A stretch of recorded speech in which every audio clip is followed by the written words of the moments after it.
Hi everybody and welcome to the start of a brand new Let's Play. And today we are going into a bit of a classic.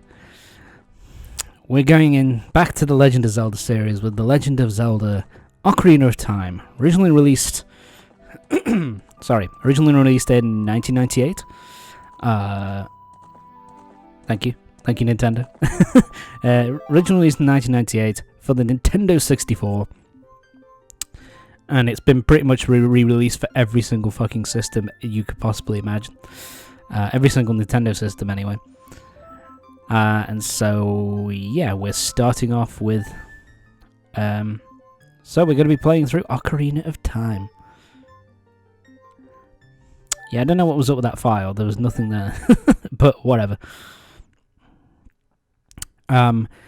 So, yeah, I never played this when I was a kid. I didn't really have an N64 when I was younger. I was a PS1 kid. PS1 and Sega Genesis, Sega Mega Drive. But this is a bit of a classic. And I do really like this game. This game's a lot of fun. And so... I'm going to be playing through this one. In terms of, I won't be playing the other N64 Zelda. I'm not a fan of Majora's Mask. But yeah, I'm playing this on the Nintendo Switch Online, which is, to be honest, a good way to play the game. It's, it runs really well. I was originally going to play it on my Steam Deck via Mi Deck, but yeah, there was a lot of skipping on the on my copy of the game. So yeah, not going to be doing that. So we're going to be playing it on the Nintendo Switch. It's the Deku Tree. Hi Deku Tree, how are you? It's kind of interesting. Whenever I hear the word Deku now, I just think of My Hero Academia. So it's kind of weird in that regard. My apologies. But anyway, so yeah, it's time for Link to get a fairy. He's the only one without the fairy in the whole village, and so we've got and Navi is going to be our fairy, which is unfortunate. Because, yeah. Navi's a bit of a pain in the ass in this game. I'm trying to think. Navi might be the worst in terms of the, the helpers that you get in the Zelda games. I don't think there's anyone worse than Navi. Maybe Fi from, Skyward Sword, but, yeah. This scene is pretty much... Hi, we've got the ability to do 3D graphics, so... Why is he humping that rock? Yeah, this is pretty much Nintendo showing off their 3D graphics. It is kind of cool, though. And does have a bit of personality to it. When Navi kind of bumps her head and kind of shakes it. I think that was kind of cool. But here we are. This is us. I always find it kind of weird as well that basically we're the only one who's like high up. Like our house is kind of like this big kind of tree house with a kind of ladder going up to it.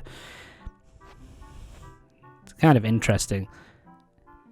They do something again like this in Twilight Princess, where I think in Twilight Princess he has a very similar house to the one he has in this game. Which, to be honest, that the Twilight Princess was just trying to be, a more graphically impressive Ocarina of Time. Hey, look at that! Full 3D control, bitches. Again, that's kind of interesting as well. That the fact that the first Get Big Home play you have is almost like a top-down kind of view, when you first take control. It's kind of top down, and you kind of similar to Link to the Past, which again, this game is very Link to the Past. This game is very Link to the Past-esque. Tom, you get a split to there you go. Yeah, I finally got one. You've had one for a while, apparently. I'm the last one to have one. Fuck. You're now a true Kokiri. And we've been summoned by the Great Deku Tree to go speak to him, because he's apparently got shit for us to do. I will give Ocarina of Time this kind of opening kind of section. I think they do a good job in kind of... Wow, that was poorly done, Tom. But they do a good job in kind of explaining kind of...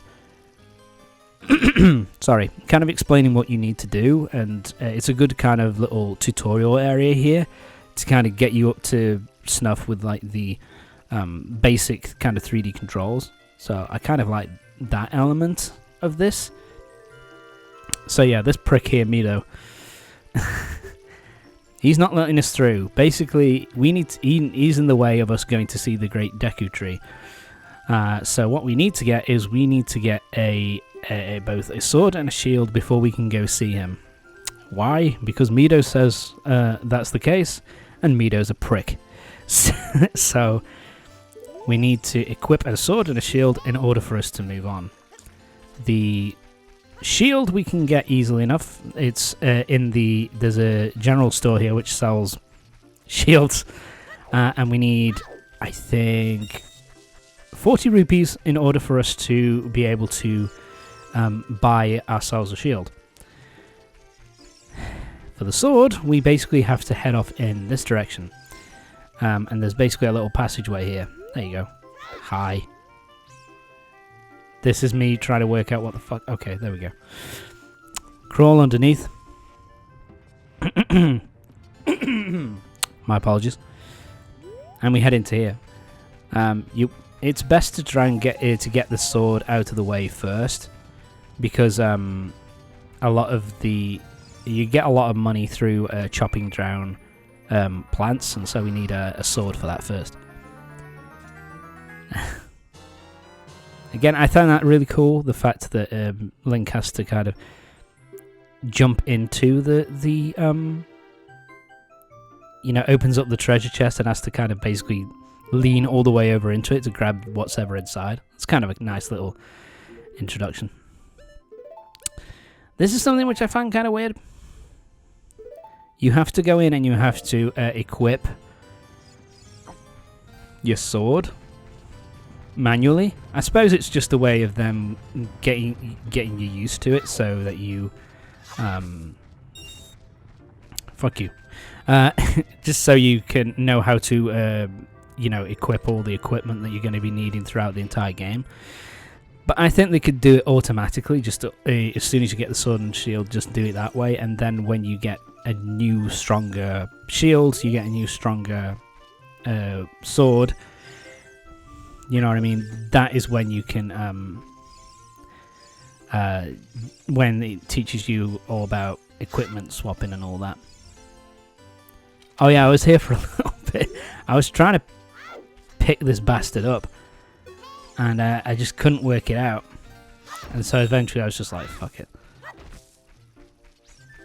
Because picking up rocks is a good way of finding rupees as well. Huh, fuck you, sign. So yeah, we now have our sword. We now need to earn money in order for us to get the shield. Go in here, and I think all four of these chests have some kind of money. Oh yeah, I think it's this one where you have a green rupee, which is worth 1, blue rupee, which is worth 5, another blue rupee, which is worth 5, and then this one's worth 1 as well, I think. No, and this is recovery heart. It gives you health. From what I remember, of the... There you go. Now we can throw this one.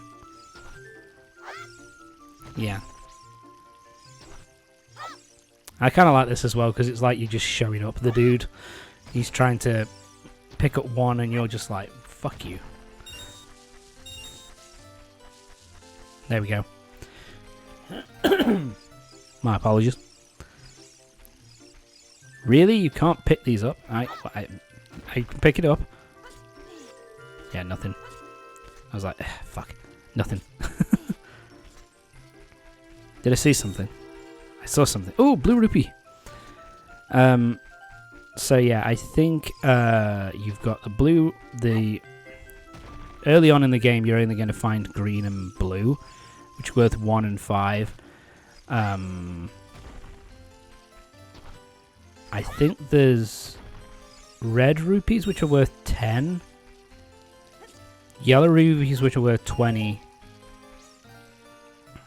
Oh yeah, that's a good way of getting rupees as well. Jump across all those platforms there, and you instantly get 5 rupees. Why? I don't know. It's just how the game works. There we go. I've got 40 now, so I can now. I should be able to fuck off. But I think what was I trying to do? Oh yeah. So go up here, jump, and I think I give up here. Yeah, there's a girl up there if you follow that path, and she will basically tell you that, oh, if you press, like, the C button, you can use first person to look around and stuff. So, yeah, kind of useful. Yeah, so this is telling you about Z targeting. Use Z targeting to target someone. You can talk to them, or you can attack them using Z targeting as well. Only possible because of Navi. So, she's useful for something, I suppose. My apologies. Anyway. Yeah, this takes a while. But again, this is something I kind of like. They give you a lot of... they give you all the basic controls here pretty easily. So here, we can get a bunch of items. So we can get the shield. There's some Deku sticks we can get. Deku nuts. Recovery heart, and some arrows. And some pellets as well. The pellets aren't really useful at this moment. Neither Deku nuts aren't either, really, to be honest. Deku nuts, you throw them at enemies and it stuns them. They're not I've never used them. I'll be honest, I've never used them in Ocarina of Time, but hey, I'm sure some people use them. Yeah, early on I was struggling to work out, okay, what the fuck am I meant to do here? What buttons am I meant to press? Alright, so now that we've got our sword and shield equipped, let's go talk to Mido, the little fuckstain. Let me through, you little bastard. Yes. Do you want to look at on my back, bitch? So we've got a Deku shield and we've got the Kikiri sword.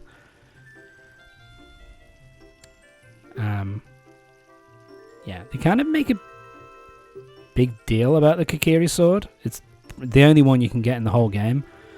But yeah, it's basically only used during the first section of the game where you're Kid Link. Oh shit. Fuck you. These are Deku Babas? I think that's what they're called. So basically you can kill them one of two ways. If you slice them at the stem, then they will give you Deku sticks. Deku sticks are basically can be used if you don't can be used as a weapon. Ow, you bitch! And oh god, my health is so low. But yeah, you can pick up Deku sticks, and if you kill them the other way by basically hitting the top of their head, they drop Deku nuts, which, as I've said, you can use them to stun enemies. They aren't particularly useful for me, but whatever. So here we go, about to talk to the Deku Tree. I've never seen a tree with a mustache before, but there you go. It's got big bushy eyebrows and a big bushy mustache. Moustache. But yeah, so I don't know why they decided to do this. I think he's the only character in the game who talks in this way. Kind of like that verily and thou and all that kind of shit. I guess it's to kind of show how kind of he's an old tree and has been a guardian for a long time. So basically, sorry, an evil spell has been cast on the Deku Tree and he's been cursed. So he wants us to step inside him, oh my, and basically defeat the monsters dwelling within him in order to get rid of the curse. And this is effectively the first dungeon of the game inside the Deku Tree. It's a pretty short dungeon and it's pretty easy. Yeah, so wait until... So keep your distance. There you go. A couple of strikes. And you get a Deku Seed. A Deku Nut, sorry. Deku Seed is another thing. Go to the sides here and you've got some grass that you can cut down. And they will give you... the Deku... And they will give you hearts. I've decided to just show, here. So the way you do that is you have your shield up and you hit them and there you go. Boom. Deku Nut. Alright. Up to the next floor. Like I say, this dungeon is fairly straightforward and simple. A lot of auto jumping. It's really good first dungeon for beginners. So, Skulltulars. First time I'm meeting them. But first, we've got the map. This shows us all the dungeon map basically shows us all the rooms that you have to go through in the dungeon. Simple stuff, really. Sorry, I can't do that yet. So we want to go this way first, and we want to go to this door. Navi, can you fuck off? I know what I'm doing, bitch. Just stop it. You're being annoying already. I know. Fuck off. Right, see ya. Right, let's open the door. Shit, it's locked behind me. Deku Scrubs. Use your shield to shoot their projectile back at them, and they're done. Nice and easy. All the Deku Scrubs that you meet in this dungeon, they will basically give you a bit of information, whether it'll either be like a fact on how to proceed through the dungeon, or it will give you a little bit of a tip, like that one, where it's like, if you jump off a really high ledge and press forward, you'll basically roll on contact. So now, what you can do, what I could have done here is I could have jumped on this floating platform here. But once you jump on the floating platform, it basically drops and you kind of lose it forever. So this is what is done, I think, for in the randomizers. You don't go there, you basically climb up the vines next to it and then use it to kind of head backwards. Now we get the item of the dungeon. The fairy